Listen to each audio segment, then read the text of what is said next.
Morning students, welcome back. आज से जो है हमारे मैक्रो की बुक का रिवीजन स्टार्ट करते हैं। तो बेसिकली आपके रिवीजन स्टार्ट हो रहा है फर्स्ट चैप्टर मैक्रो की बुक का मैक्रो इकोनॉमिक्स हम लिख देते हैं।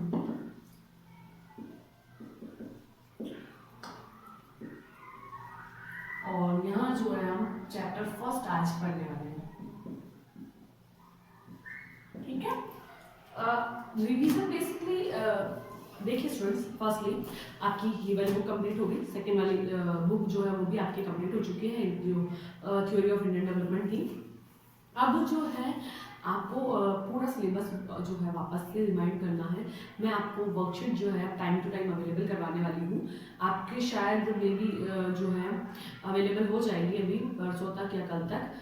फर्स्टली मैं आपको जो है आपकी सेकंड बुक यानी थ्योरी ऑफ डेवलपमेंट की जो है हाफ पोर्शन की एक वर्कशीट अवेलेबल करवाऊंगी, जहां मैंने आपको 1 मार्क्स के और 6 मार्क्स के क्वेश्चंस दिए हैं, ठीक है। तो केवल 1 मार्क्स और 6 मार्क्स के इसलिए दिए ताकि आप जो है शॉर्ट आंसर्स और लॉन्ग आंसर्स पहले देखना सीख लें, फिर जो मिड वाला है वो तो हम बना पाएंगे, ठीक है। तो फर्स्टली आप उनको कवर करें। सेकंड फिर जो है मैं आपको एक और कह सकते हैं वर्कशीट अवेलेबल करवाऊंगी, जिसमें जो बचा हुआ पोर्शन है सेकंड बुक का आपका वो भी हम कवर कर लेंगे, ठीक है। फिर आपकी एक वर्कशीट मैंने आपको पहले दी थी वर्कशीट, और एक सैम्पल पेपर आपके आया था जिसमें जो है मैंने आपको इसके फर्स्ट 2 8 चैप्टर जो हमने फर्स्टली कर लिए थे उसका जो है हमने वर्कशीट बनाया था। उसके बाद 9, 10, 11 चैप्टर जो भी आपके बाद में हुए हैं उन सब की जो है वर्कशीट मैं आपको नेक्स्ट अवेलेबल करवाने वाली हूँ। यानी बेसिकली मैं आपको 3 जो है वर्कशीट अवेलेबल करवाऊंगी जो आपको अपनी कॉपी में नोट डाउन करनी है। तो आपके पास 5 हो जाएगी टोटल मिला के, 5 जो है आप अपनी कॉपी में करके तैयार रखें, ठीक है। मैंने आपको बता दिया था कि आपको जो है एक कॉपी बनानी है या एक रजिस्टर बनाना है जिसके अंदर जो है मैक्रो की बुक के नोट्स आपको बनाने हैं हर चैप्टर के। आपके अगर 12 चैप्टर है 11 चैप्टर है तो वो जो है आपको उनके नोट्स बनाने हैं। आप जो डिलीटेड पोर्शन है वो मैं सिलेबस आपको भेज चुकी हूँ, तो आप उस सिलेबस को एक बार चेक कर लें फिर से ताकि आपको कोई कंफ्यूजन ना रहे। उसके बाद जो है आप नोट्स बना लें। नोट्स बनाने के बाद मैंने आपको कहा था कि इंडियन डेवलपमेंट की बुक से जो है आपको कुछ भी कॉपी में नहीं करना है, तो एक कॉपी दूसरी आप बनाएंगे जिसमें आप केवल वर्कशीट्स को कर रहे होंगे, ठीक है। तो 2 कॉपी होंगी बेसिकली। फर्स्ट जो है आपकी मैक्रो के नोट्स हो गए, सेकेंड जो है आपकी एक है जिसमें वर्कशीट का हम काम करने वाले हैं, ठीक है। अब देखिए स्टूडेंट्स, बाद में बची बात कि अब डेवलपमेंट में आप कैसे तैयारी करेंगे। तो डेवलपमेंट में जो तैयारी है मैंने आपको बताया था, आप संदीप माहेश्वरी और बीके की बुक ले आए। बुक में जो है आपके पीछे बहुत सारे क्वेश्चन दिए हुए हैं, आप उनको रीड आउट करना शुरू कर दें। चैप्टर मैंने आपको पढ़ा दिए, एक एक वीडियो आप देख लें और एक बार उसे रीड आउट कर लें। रीड आउट करने के बाद आपके क्वेश्चन आंसर सॉल्व करें ताकि आपका कोर्स भी कंप्लीट हो जाए और आपको कोई प्रॉब्लम ना आए, ठीक है। तो सेकंड बुक का पढ़ने का तरीका बस यही है कि आप एक बार वीडियो देखें, फिर आप वीडियो देखने के बाद जितना वीडियो में है उस टॉपिक को आप रीड करें अपनी बुक से, और रीड करने के बाद जो है आप उसके क्वेश्चन आंसर्स सॉल्व कर लें, ठीक है।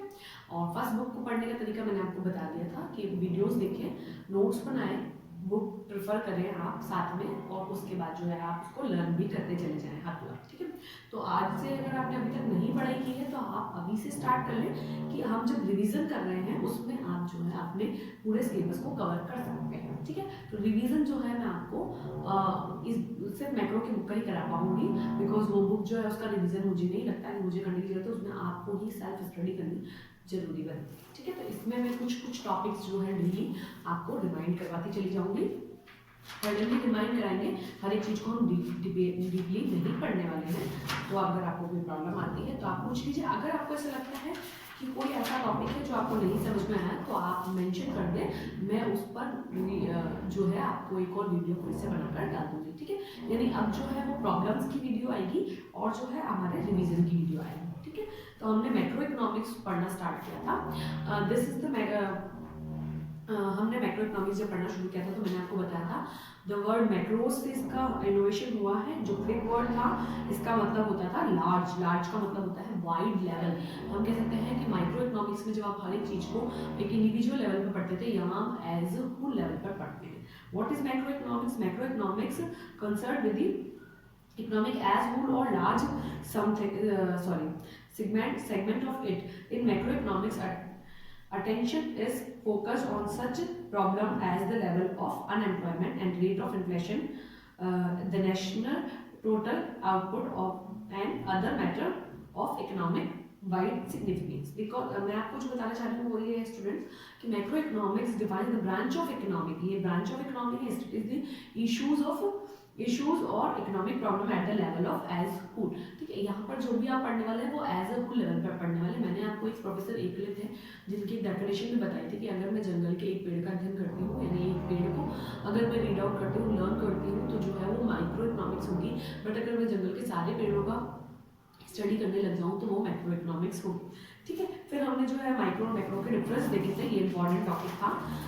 जो मैंने बताया था आपको कि बेसिक स्टडी होती है, दोनों की अलग होती है, एक की इंडिविजुअल लेवल पर होती है और दूसरी की एज ए होल लेवल पर होती है। यहाँ पर जो होते हैं हाउस होल्ड और प्रोड्यूसर्स होते हैं, इंडिविजुअल्स होते हैं, और यहाँ जो होता है हम जब प्रॉब्लम ऑफ चॉइस के बारे में बात करते हैं, हम लेवल जो इकोनॉमी का होता है एज ए होल हो जाता है।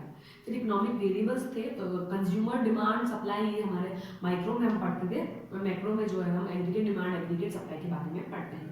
एजेंट्स जो होते हैं वो अलग अलग होते हैं, इनके जो एजेंट्स होते हैं वो इंडिविजुअल होते हैं माइक्रो के, तो डिसीजन भी इंडिविजुअल होंगे, और मैक्रो के जो होते हैं वो एज अ होल होते हैं, तो वहाँ पर जो डिसीजन होते हैं वो सब मिलकर लेते हैं, तो वेलफेयर के लिए लेते हैं। हमारा जो काम होता है, हमारा जो मतलब कह सकते हैं कि हमारा जो उद्देश्य होता है वो सोशल वेलफेयर को मैक्सिमाइज करना होता है, और माइक्रो में ऐसा नहीं होता, वहाँ पर हम प्रॉफिट मैक्सिमाइजेशन के लिए काम करते हैं। डिग्री ऑफ एग्रीगेशन जो होती है यहाँ पर जो है लिमिटेड होती है, माइक्रो इकोनॉमिक्स में लिमिटेड होती है, बट अगर आप देखते हैं मैक्रो इकोनॉमिक्स में तो वो अलग अलग होती है, बहुत सारी होती है। और डिफरेंस जो है इनके एसेप्शंस में जो है डिफरेंसेस बहुत सारे आते हैं, क्योंकि एक इंडिविजुअल लेवल है और दूसरा जो है होल लेवल है, तो इनके एसेप्शंस जो होंगी वो बिल्कुल अलग होंगी, इनके इश्यूज अलग अलग होते हैं। आप जब मैक्रो इकोनॉमिक्स पढ़ते हैं तो आप जो है सेंट्रल इश्यूज लेते हैं, और माइक्रो पढ़ते हैं तो इंडिविजुअल इश्यूज के बारे में हम बात करते हैं। फिर अगर हम उनकी मेथड देखें तो जनरल इक्विलिब्रियम आता है आपके माइक्रो में, और उसमें जो आता है मैक्रो में वो प्राइस इक्विलिब्रियम आता है। यहाँ हम नेशनल इनकम की भी बात करते हैं।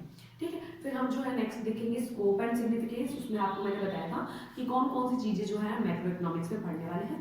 हम यहाँ पे नेशनल इनकम को पढ़ते हैं, एग्रीगेट रिलेटेड्स को पढ़ते हैं, फिर हम थ्योरी ऑफ एम्प्लॉयमेंट पढ़ते हैं, मनी को पढ़ते हैं, हम यहाँ पे जनरल प्राइस लेवल को पढ़ते हैं, यहाँ पर इन्फ्लेशनरी डिफ्लेशनरी गैप के बारे में हम पढ़ते हैं।